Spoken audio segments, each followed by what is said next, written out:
Good morning, everyone. I'm Joe Rozak. I'm also president of your local friendly neighborhood Bremerton Chamber of Commerce, and I would like to welcome you to Eggs and Issues. And today is another exciting adventure into learning to vote smart, because you have an opportunity to ask our candidates for city council some good questions. Actually, I just reviewed the questions. I'm trying to line them up by category, and I'm having difficulty to do that because of the diversity of the questions, and also it looks like I'm not going to be able to give you many softballs this morning, candidates, but that's all the better. So, a couple things to do some housekeeping on. First and foremost, I always tell people, wait, if you have one of these things in your purse or in your pocket, one of these rectangular things that makes noises, I ask that you please put it on silent or vibrate.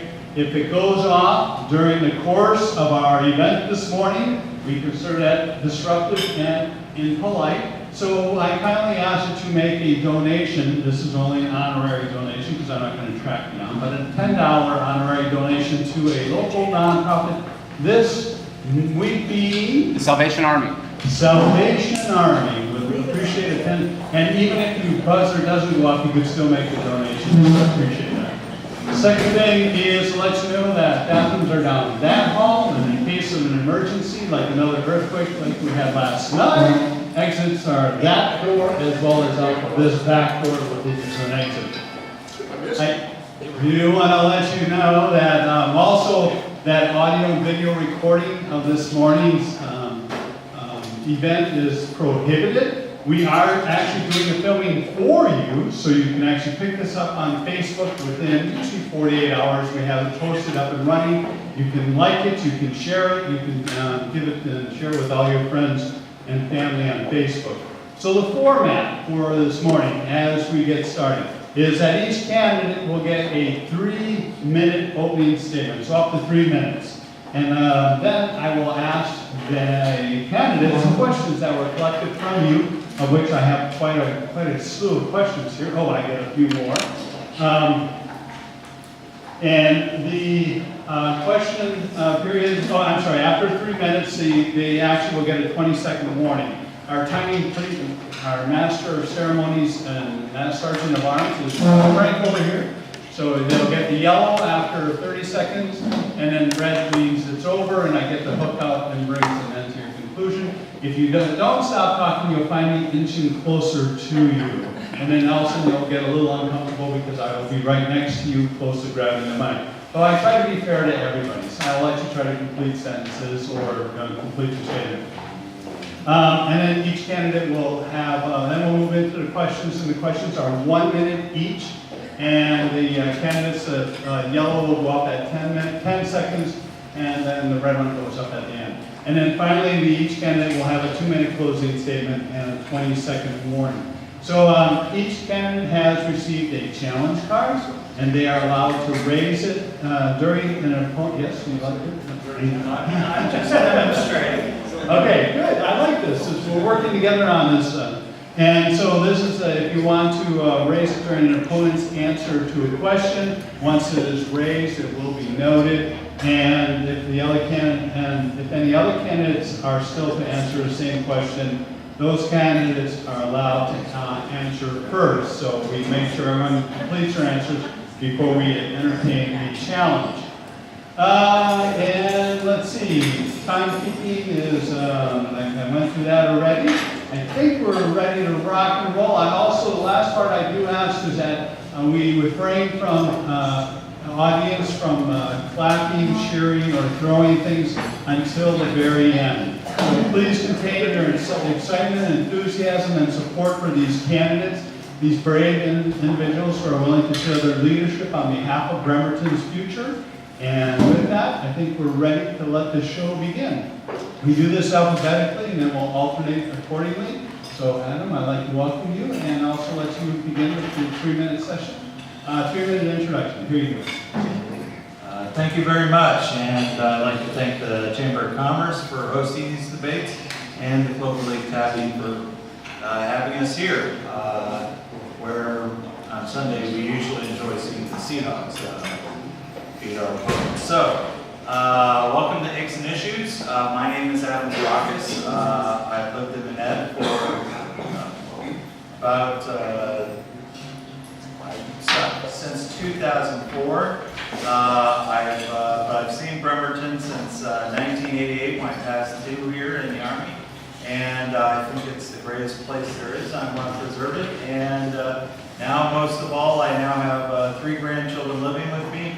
And so I want to make sure that it's a great town and it's better than how I arrived with it. So, coming up while I'm running, I want to, as we're looking towards growth from the Seattle side, starting to come over here, probably accelerated by the passenger fence. Sorry. I want to grow the town wisely. We can't just let people go in all hither and yon. And so in it, we need to have affordable housing for workers who still work in the shipyard. It can't all just be for people coming from Seattle. We probably want to concentrate our growth in our downtown area, which is room to put in apartments, and apartments are being planned.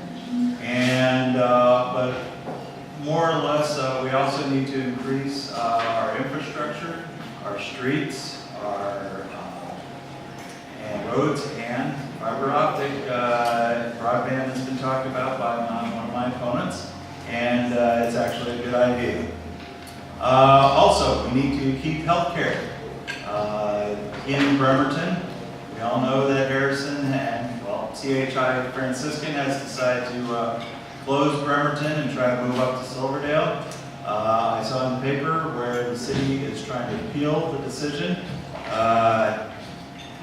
It's definitely needed. If you ever go out to the ER on a Saturday, you'll definitely see it full of people around the area needing health services. And hey, we have a shipyard with 10,000 people there. It needs to be not 40 minutes away. I don't think CHI Franciscan is going to be the one to keep the ER up, but we'll definitely like any ideas that goes in there. We want to treat workers, whether they are from our side of the wire or the other side, be treated with dignity and respect. I work in the yard, and I'm a chief steward with the Machinist Union. That needs to happen with any job. Thank you very much, and I look forward to this debate. And the mic down to Kevin, please. 3 minutes. Thank you. Well, yeah, thank you everybody for attending today. I'm curious, I don't see a lot of crowd interaction, but by show of hands, who's been here before to locally? Right, and who's the first time here? Nobody? No? Okay. Oh, we got one, okay. Cool, well, I'm Kevin Gorman, this is my first time as well, so thank you for joining me. I'm a South Sound native. I grew up in the Pacific Northwest, and this is the region I absolutely adore. It's where I'm going to stay for a very long time. I was just a little bit of facts about me. I was born in Waco, Texas, kind of a crazy little town. You may have heard of it, I'm not certain. And then my family moved here when I was about 4 years old. So I claim Washington is my home, but I still have that Texas slow kind of attitude, I guess. And I'm here today because I want to be a champion for our quality of life. And for me, quality of life means, I think, 3 things: social, it means physical health, and it means facilities. And I'll explain those a little bit deeper. Social health is just social interactions. I think what I'd like to see is more interaction with the youth and the seniors and everyone in between. We need to come out of our houses, really just know our neighbors and be friends with people. So that's something I'd like to improve. I'd also like to improve the physical, and this is just good food and activity. It's pretty simple. I used to weigh 300 pounds. You probably wouldn't know it right now, but it was a huge challenge, and it took a long way to get where I am right now. And I'd like to help other people do that as well. And then facilities is just quality housing and affordable utilities and good quality transit. I think that's something that we could all deserve. We all deserve. Pardon me. So I'm here because I was asked to by a number of city council members, and I was challenged by the council president he asked me, I expressed interest that, I'd be interested in doing this when I'm 55 and retired, and he said, why wait? We need more youth in politics. And so I started showing up at the council meetings. I've been going there for quite a while now. And what I've seen is we need more competition in politics, and I think we need more youth in politics. I hope that my presence here inspires other young people to step up and really kind of take ownership of the government. So I'd like to help our business direction. I have degrees in psychology and degrees in business management. I was a U.S. Coast Guard veteran, or I am a U.S. Coast Guard veteran. I was involved in search and rescue and law enforcement. And I also have a very diverse municipal experience with the city of Seattle. I was part of the team that developed the Development Services Office, and this is a place where I worked to reduce permits for developers by 30%. I'll expand on that later in my closing. Thank you. And please, Deborah? Good morning, and thanks everybody for being here and being engaged. It means a lot. When I moved to Bremerton in 1999, I was struck by how easy it was to become engaged in civic life. So I immediately did that. I got engaged and I stayed involved in many ways over the years. I did everything from successfully lobbying City Council to legalize hen ownership, high on everyone's list, I'm sure, to being a current member of the city's audit committee. I'm running in part because I was asked by two different people, good friends of mine who also happen to be on council, but also because of my passion for the city, community, and the district. I want to serve the place I love. I am a progressive, but I know everyone is not like me. So I will lead by listening openly to the thoughts and concerns of my constituents and through positive collaboration with fellow council members and the mayor. I believe my experience in this community, my commitment, and my leadership style make me the best candidate for this position. I look forward to your questions. Thanks. Thank you, candidates. Okay, now for the exciting part. You all have put together quite a slew of questions for me. I will just state this question. I'm not going to ask it because it's a backup question. So if you guys don't answer the questions I can't, the audience asks, I'm going to bring this question out and ask it, right? And the question is, what is your favorite vegetable and why does it matter? Okay, just remember, that one's out there. So here we go. Let's kick it in. So we got some really good questions. First off, should Bremerton join a fire district or keep our own fire department? And since Adam started, Kevin, I'd like you to begin with the question. 1 minute, please. Sure. Well, that's a great question. I am really close to the fire department. When I was in search and rescue, we operated like a fire department. We stood duty just like them. It's an incredible job. It's a really tough job, and I think that to have the control that we desire in Bremerton, I think we need to keep it in the city. Make it a fire district. I don't think there's I don't know of a good reason to do that. And pass the mic to Deborah. Same question, please. Yeah, I am not in favor of us joining a fire district. We need to maintain our high rating with the, we need to maintain the high rating we have of our fire department. This affects both home values and mortgage prices and mortgage pricing, as in loan pricing. So a strong, professional fire department is part of what makes a good city a good city.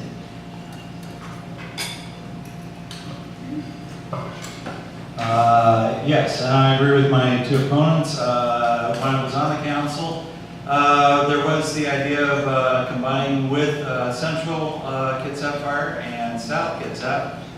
Central kind of dropped out, but we found out there were a lot of issues that you don't normally see. One is South and Central use volunteers in their fire department. Bremerton does not. How do you figure that out? We found a problem with deciding who's going to be the chief, who's going to be the assistant chief, and all that going around. And then thirdly, there's also left coverage, which is the retirement system. Bremerton, because of our history, we have a lot of not only former firefighters, but also the firefighters' widows. And so we found that there was a big problem with keeping compatibility with that. So I would say no, thank you.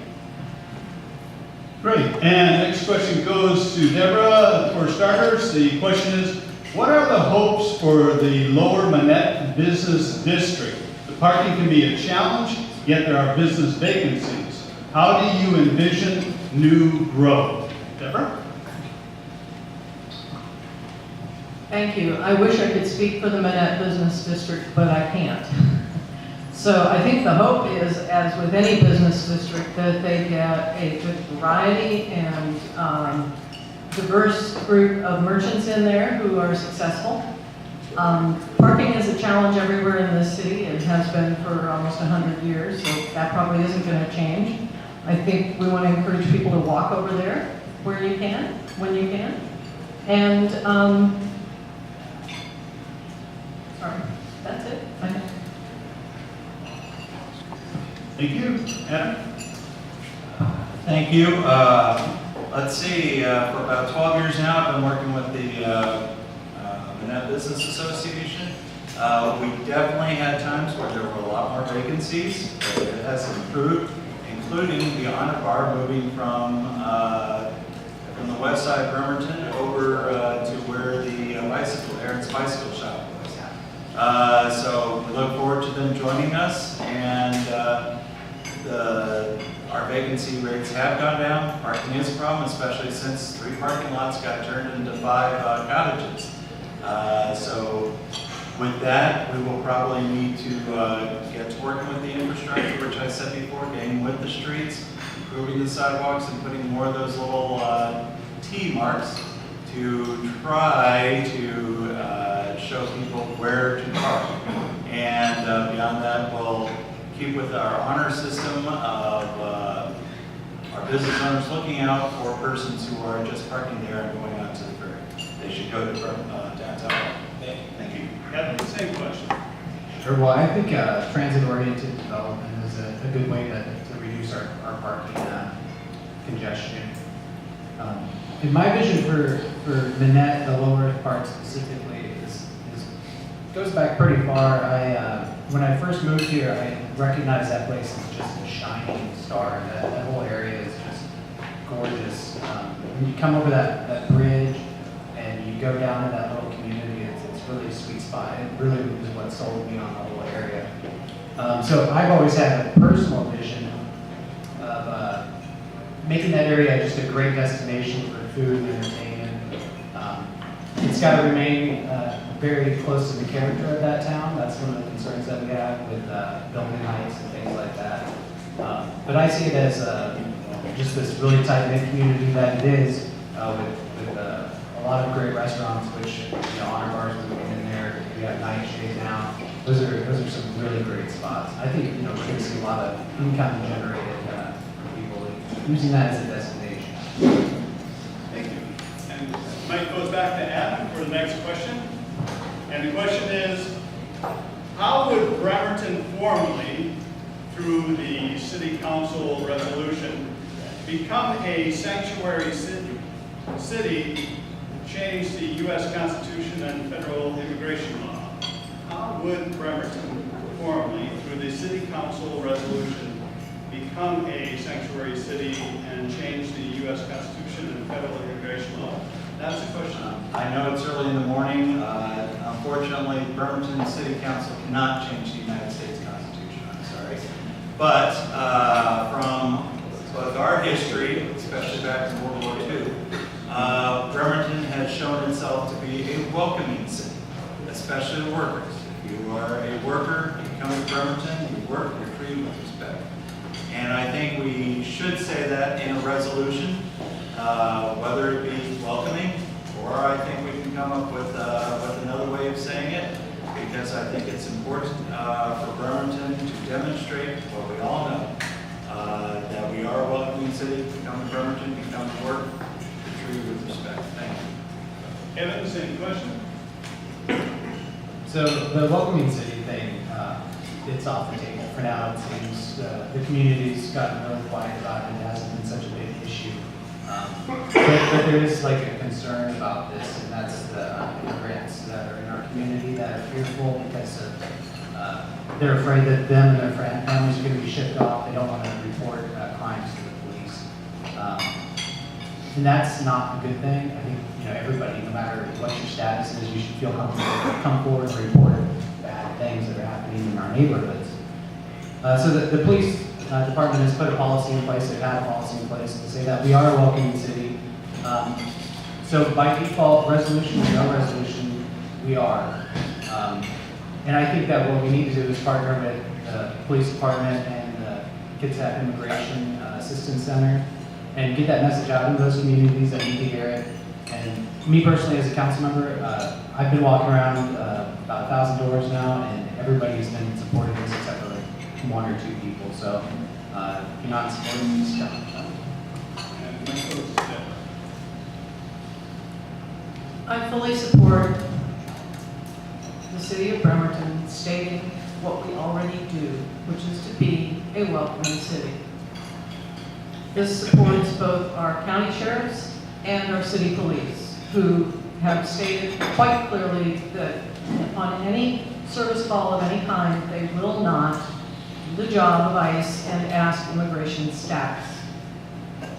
There's nothing magical about that. This does not go against the Constitution. It is not in their charter to check on immigration status. Further, if we are a welcoming city, then let's say so in writing. Our words are our intentions. Our intention is not to change the Constitution. I also believe that anyone living in the city, children in school, need to feel free to do that and not suffer harassment or be fearful that they will be deported. Thank you. And the next question goes to Kevin. Question: what additional roles or services do you think city government should assume, and how do you propose these additional roles or services be paid for? Kevin? Additional roles. I'm not really sure what's meant by that. I don't think that we should, I guess, have any additional roles if I'm not certain what they are. I think that the job of the government is to do for the people what the people can't do for themselves. So if our needs are being met, if everybody is happy, they have good social life, they have physical health, they have the facilities that they need to have a functioning life, I think we're doing a really good job. That should be our measure of success. So yeah, no additional roles. Deborah? I can't imagine what was in the questioner's mind. I wish I knew more about this. No, I can't think of any additional roles. I think there are current roles that the city doesn't fulfill quite as well as they might. Speed of permitting is just one example. And I think there are creative ways to move staffing dollars around so that those departments can be staffed adequately and we can make things easier for all of our citizens.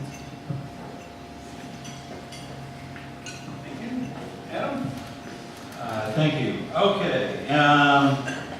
I will first acknowledge a role that has been enhanced greatly in the past year.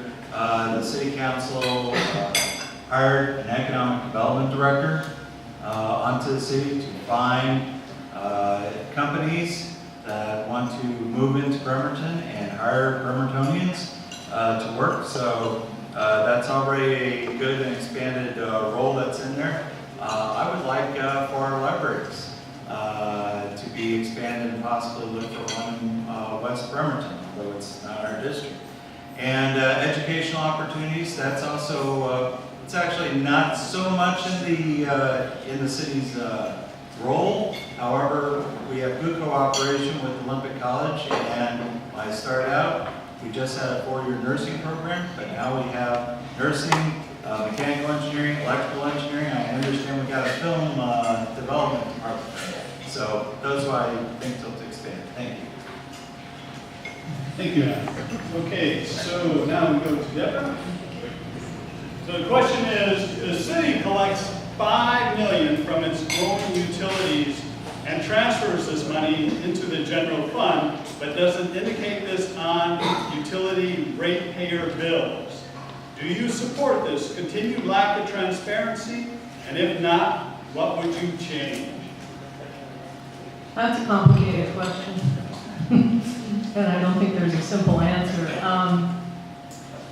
I've only recently become aware of this payment in lieu of taxes issue. I do think that we do need to be more transparent, and I think that we probably need to look at how that money is being used in the general fund.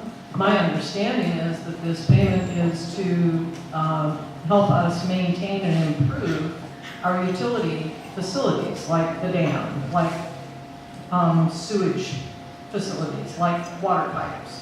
If it's not being used in that way, then I would question why we're just putting it into the general fund. So I think it deserves some careful research. Thank you. Adam, same question. Well, this one I may not know, and one of the city councilmen here could probably tell me. But when I was on, we had about $750 in fees coming from the shipyard because of the natural gas that was being provided to them. And I'm going to get in trouble with this. A lawyer over there found a way to get around that. And that $750,000 that was not coming to the city around the shipyard to maintain the infrastructure that's around it. So obviously it's not as transparent as it could be, but certainly you know about it, and certainly the questioner knows about it. It is there. It is to help the infrastructure and improve things as it goes along, and also look to future improvement. And that's about all I'll say about it because the time's come out. Thank you. Please, Kevin, same question. So I work in public utilities, and I'm pretty well aware of how these things go. Over across the water, the rates are just, not gradually, they're skyrocketing. The average water bill's gone from $180 to $250 proposed within the next few years. I think that's ridiculous. I think one of the things that quality of life is affordable utilities and housing. So the pilot, those P's are hard. Yeah, pilot is payment in lieu of taxes, I believe. And what this was,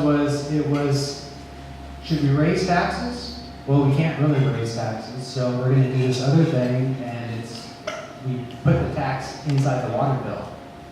So it's not very transparent. It hasn't been very well communicated what this is. It might very well be needed. I know the federal government's been going around each city and suing the government's pushing them into capital improvements that they're expensive. So, Thank you, Kevin. All right, so next question, I believe we start with Adam again. So this question, Adam, is Bremerton has some great civic organizations that create great value and bring money to the city, like the Bremerton Farmers Market, Downtown Bremerton Association, and so on. But it's hard to support and sustain nonprofits. What should the city's role be in supporting the organizations and making sure they thrive? Well, thank you. First of all, Manette does stand as a good example, and so does downtown, in having both a downtown business association and a Manette business association. But the process of becoming a nonprofit, we have found, can take quite a while. The Manette Business Association has been doing this, I believe, for about 3 years now. We're still not there. I think it took the Downtown Business Association about 5. And what the city can do is really your fights with the IRS in getting that status. And the city can definitely try to help, but their role is going to be kind of limited in there. What I would suggest in reference in there, we just went to going to $25 for block parties with a special event permit to cut off a street for a day and have a party there. I would hope it can go to nonprofits as well, especially Manette Fest on September 9th. Thank you. Kevin, same question. good luck. All right, so government shouldn't do for the people what the people can't do for themselves. these nonprofits are very important to getting services to people in need. One of the reasons I'm here right now is to promote some of the organizations that I'm involved in. And I think what they need desperately is just volunteers. And I think they need outreach and they need promotion. So I think that's where the one place where the city can help out.